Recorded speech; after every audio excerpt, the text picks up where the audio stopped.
नमस्कार सभी साथियों का। आपसे कई दिनों बाद चर्चा के लिए जुड़ रहा हूं। इसके लिए थोड़ा सा मेरा स्वास्थ्य ठीक नहीं था, इस वजह से मैं आप लोगों के बीच में जुड़ नहीं पाया। तो मूल विषय वस्तु इस वीडियो का इतना सा है कि जो आंदोलन की डेट या आंदोलन या निवेदन आप मान लीजिए, जो एक डेट तय की गई है 12 तारीख को, उसमें आप सभी की सक्रिय भागीदारी सुनिश्चित हो। इसलिए ये आप सबकी जिम्मेदारी बनती है कि किसी दूसरे के भरोसे मत रहिए कि सभी जा रहे हैं तो हम नहीं भी जाएंगे तो चल जाएगा। आपको समझना है कि परिस्थितियां बहुत विपरीत हैं, जो हालात हैं वो बिल्कुल भी आपके अनुकूल नहीं हैं। और सरकार में बैठे हुए लोग वो दिखावा तो कर रहे हैं कि वो आपके साथ खड़े हैं, लेकिन हकीकत इतनी सी है कि आज भी वो आपके साथ सिर्फ खड़े होने का दिखावा कर रहे हैं। अधिकारियों की तो बात ही करना बेमानी होगी, उनके बारे में क्या ही बात कही जाए, क्योंकि उनका काम नहीं है। उनको फ़र्क नहीं पड़ता है कि आप अंदर पढ़ाएंगे कि जिनको उन्होंने अपॉइंटमेंट दे दी है उनकी तो गलती है। वो तो खुद चाहेंगे कि उनकी गलती जितने कम उजागर हो उतना उनका बेनिफिट है, उतना उनके करियर पे, उतना उनके प्रमोशन के लिए उतना बेहतर है, उतना सरकारी कृपा पात्र बनने रहने के उनके और ज़्यादा चांसेस हैं। इसलिए आप सबसे गुजारिश है कि इस मामले की गंभीरता को समझिए। अपने घर में कोई समस्या होती है तो सबसे पहले हम अपने गार्जियंस जो होते हैं पहले उनके पास जाते हैं, पहले उनसे रिक्वेस्ट करते हैं, पहले उनसे हाथ पांव जोड़ते हैं, उनसे जिद करते हैं, उनसे लड़ते झगड़ते हैं कि हमारा हिस्सा कोई और छीन लिया है और आप हमारे गार्जियन हैं, आप अगर नहीं दिलवाएंगे तो कौन हमारे लिए लड़ाई लड़ेगा। इसलिए ओबीसी और दलित समुदाय के, दलित समाज के जो भी लीडर्स हैं उन पर एक ठोस योजना के तहत सबसे पहले हम उनसे मिलेंगे, उनके ऊपर दबाव डालने का कार्य किया जाएगा जिससे हमारा कार्य आसानी से हो सके। बहुत सारी योजनाएं ऐसी हैं जो सोशल मीडिया पे डिस्कस नहीं की जा सकती, लेकिन इतना मैं आप सबसे कहना चाहता हूं कि जो भी योजनाएं हैं अगर उसमें आपने बढ़ चढ़कर हिस्सा लिया, सहयोग किया, और हम लोगों को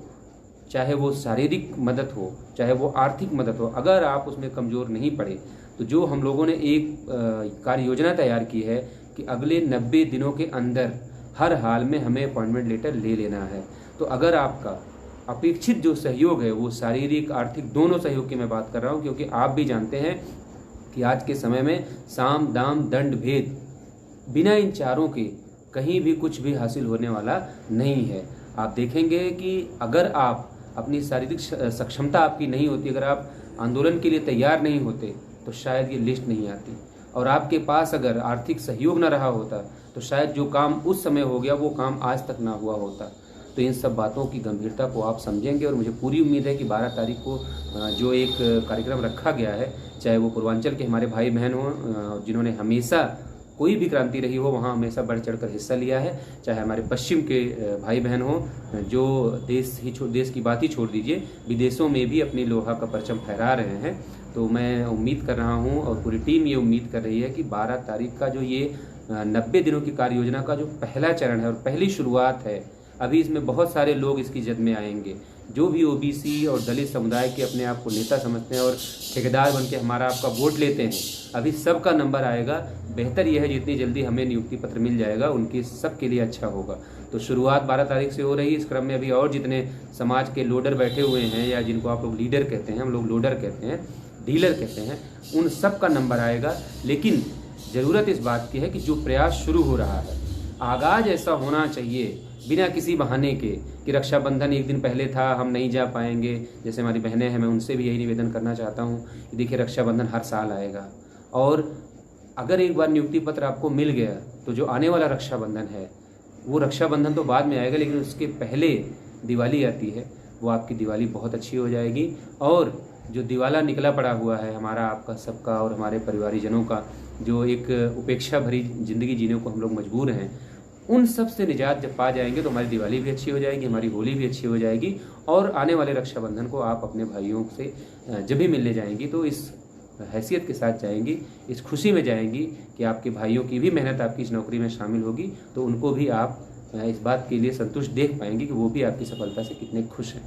तो मुझे पूरी उम्मीद है और पूरी टीम ये उम्मीद कर रही है कि 12 तारीख के कार्यक्रम में सभी लोग बढ़ चढ़कर हिस्सा ले रहे हैं, और बहनें खास करके जिनके ऊपर जिम्मेदारी है कि जब भी वो आगे खड़ी मिलती हैं तो कोई भी मुसीबत परेशानी आती है तो उनके होने की वजह से वो टल जाती है, तो मुझे पूरी उम्मीद है कि आप सभी लोग पूरी सक्रियता से भागीदारी अपनी सुनिश्चित करेंगी और पश्चिम के लोग, हमारे जो भाई बहन हैं, वो भी 12 तारीख के कार्यक्रम को सफल बनाने में कोई भी कोर कसर नहीं छोड़ेंगे। यहाँ एक विशेष बात जो लिखनी है, जो मुझे आप तक पहुँचानी है, वो ये है कि जो भी कार्यक्रम ये होगा उसमें कहीं भी कोरा आश्वासन लेकर ऐसा नहीं हो कि जैसे वो कहते ठीक है आपकी बात हो गई, मैं इस पर बात करता हूँ, तो वहाँ से आपको हट नहीं जाना है। आपको तब तक वहाँ पर बैठे रहना है जब तक आपका कार्य ऑन पेपर संपन्न ना हो जाए, जब तक कोई कागज़ में कोई चीज़ें लिखित में ना हो जाए, प्रोसीड ना हो जाए, चाहे वो कोर्ट में डेट लगवाने के लिए अर्जेंसी एप्लीकेशन हो, चाहे वो मुख्यमंत्री या जो है गृह मंत्री से मिलने का जो हम लोगों का प्लान है वो हो, जब तक ये लिखित रूप में ना हो जाए तब तक वहाँ से हटिएगा मत। नहीं तो हर बार आंदोलन ऐसे ही होता है, आप आते हैं, कोई बलिया से, कोई सोनभद्र से, कोई ग्रेटर नोएडा से लोग चल के आते हैं, 1000-2000 रुपये फूंक के आते हैं और यहाँ आते हैं और एक आश्वासन लेकर वो घरों को चले जाते हैं। तो ये सब देखते देखते मुझे लग रहा है कि 3 साल के करीब हो गए हैं, 3 साल हो गए हैं। तो अब आपको कम से कम ये समझ जाना चाहिए कि अगर वास्तव में आप अपनी नौकरी को लेकर गंभीर हैं तो जो भी ये छोटे बड़े इनिशिएटिव हैं, जो प्रोग्राम है, जो कार्यक्रम, जो एक योजना बनाकर उस पर कार्य करने की बात की जा रही है, उसमें आपको बढ़ चढ़कर हिस्सा लेना ही पड़ेगा और कोई विकल्प नहीं है। आज देश के न्यायालय में तमाम ऐसे स्टेट हैं, चाहे आप मध्य प्रदेश का उदाहरण देख लीजिए, चाहे बिहार का देख लीजिए, चाहे राजस्थान का देख लीजिए, चाहे पंजाब का देख लीजिए, सरकारों का यही तरीका रहा है, क्योंकि वो रिजर्वेशन जैसे मामलों पर, संवेदनशील मुद्दों पर वो खुद सामने नहीं आती, उसके लिए वो न्यायालय की आड़ लेती हैं। और जब भी कोई मसला उनके सामने गंभीर मसला बन के आता है तो उनका सिर्फ एक तर्क होता है कि चूंकि मामला न्यायालय में लंबित है, इसलिए हम इस मामले में कुछ नहीं कर सकते। इसी उदाहरण को देकर आज हर स्टेट में एक स्ट्रेटजी के तहत रिजर्वेशन से जुड़े, आरक्षण से जुड़े जितने मामले हैं उनको जानबूझ के पेंडिंग रखा जा रहा है। ये सरकारी जितनी भी सरकारें हैं, चाहे वो जिस पार्टी की सरकार हो, वो एक साजिश के तहत ये किया जा रहा है। मध्य प्रदेश में लोगों ने लड़ाई लड़ी तो उनको पूरा तो नहीं लेकिन आंशिक हक उनको मिला है, और उत्तर प्रदेश में ये 6800 परिवार जो लड़ाई लड़ रहे हैं या जो अन्य साथी भी लड़ाई लड़ रहे हैं, मैं आप सबसे सिर्फ इतना बताना चाहता हूं कि मैं अपना व्यक्तिगत अनुभव आपसे शेयर कर रहा हूं। बहुत पढ़ने के बाद, बहुत रिसर्च के बाद, रिसर्च का मतलब गूगल करने के बाद और तमाम लोगों से बातचीत करने के बाद इस नतीजे पर हम लोग पहुँचे हैं कि जब तक चुनाव के पूर्व जैसा माहौल नहीं बनेगा, जब तक फिर कोई टीम जाके केशव प्रसाद मौर्य के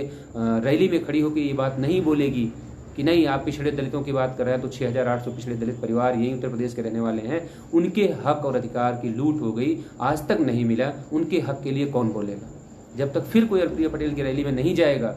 तब तक ये मामला ऐसे ही चलता रहेगा और अधिकारियों को और सरकार में बैठे लोगों को एक बहुत ही सटीक और सरल बहाना मिल गया है कि मामला न्यायालय में लंबित है, जो भी आदेश आएगा हम उस पर आगे बढ़ेंगे। सीधी और सरल बात यह है कि न्यायालय से आदेश जल्दी आएगा ही नहीं तो आपका काम होगा नहीं। रही बात न्यायालय की, न्यायालय में जो भी संसाधन है उन सभी को लगाकर हम लोग प्रयास कर रहे हैं कि अगस्त महीने में हम लोग पूरी कोशिश थी कि 10 तारीख के लिए डेट मिल जाए, लेकिन वो नहीं हो पाया है। अब जो जानकारी निकल के आ रही है वो ये कहा जा रहा है कि अगले हफ्ते में आपकी डेट हर हाल में लग जाएगी, तो उस पर भी हम लोग लगे हैं। सरकार के जो लोग हैं उन पर, उनसे भी बातचीत हम लोग कर रहे हैं, लेकिन जो संभावनाएं दिख रही हैं वो बहुत आशान्वित करने लायक नहीं है। इसलिए आप सबसे गुजारिश है कि जो भी प्रयास 12 तारीख को सुनिश्चित किया गया है एक योजना के तहत, उसमें आपकी भागीदारी आपको सीधे गृह मंत्री जी से भी मिलवाने के लिए माननीय जी को बाध्य कर सकती है, मुख्यमंत्री जी से भी मिलवाने के लिए उनको बाध्य कर सकती है, लेकिन ये सब तभी हो पाएगा जब आपका पर्याप्त संख्या बल वहाँ पर होगा। नहीं होगा, कम लोग होंगे, 100-150 लोग होंगे, तो वहाँ बहुत आसानी हो जाएगी, कोई जो है आश्वासन देके आपको वहाँ से भी हटा दिया जाएगा। तो बड़ी जिम्मेदारी है और मुझे उम्मीद है कि आप सभी लोग उन जिम्मेदारियों पर खरा उतरेंगे।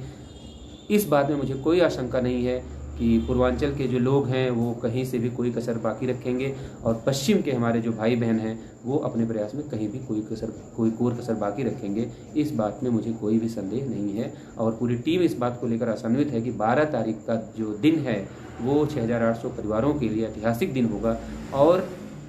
इस तरीके से जो तरीका खोजा गया है, इस तरीके से हमें जल्द से जल्द नियुक्ति पत्र मिल जाएगा। अगर ये तरीका सफल हो जाता है तो बगैर आप किसी को एक पैसा सहयोग दिए आप अपनी नौकरी तक पहुंच जाएंगे। जैसा कि आप लोगों को बड़ी चिंता होती है कि हम चंदा दे रहे हैं, तो ये तरीका ऐसा है, हम लोगों ने इसीलिए सहयोग लेने से पहले, आप लोगों से आर्थिक सहयोग के पहले ये तय किया है कि पहले हम अपने भाइयों से पूरी ताकत के साथ, पूरी ऊर्जा के साथ, पूरी निष्ठा के साथ और अंतिम लक्ष्य नौकरी मानकर पहले शारीरिक श्रम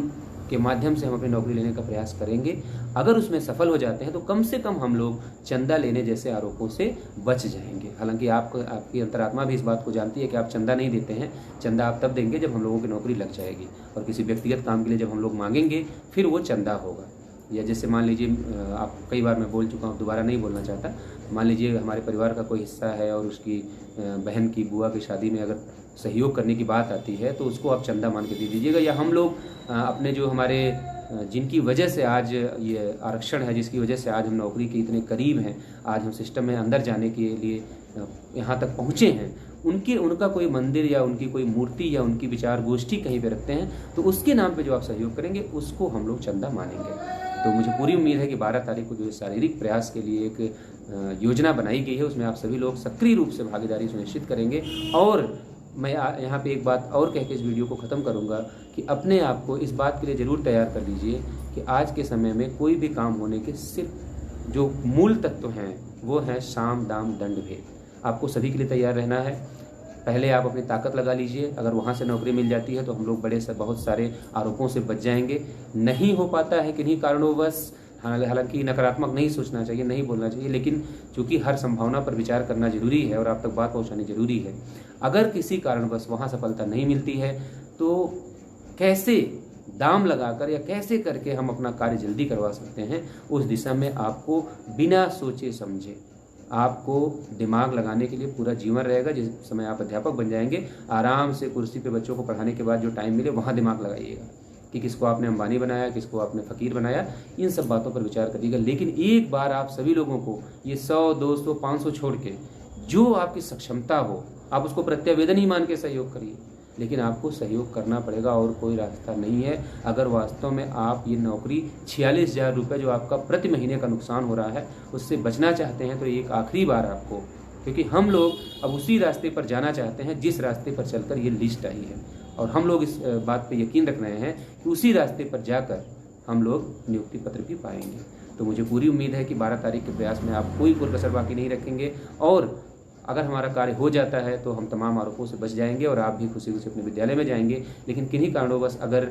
आंशिक सफलता ही मिलती है और उसको पूरा करने के लिए आपको आर्थिक सहयोग की जरूरत पड़ती है तो उसके लिए आप मानसिक और आर्थिक शारीरिक तीनों रूप से तैयार रहेंगे और सहयोग में पीछे नहीं हटेंगे। धन्यवाद आप सभी का। जय भीम, जय भारत, जय संविधान। नमस्कार।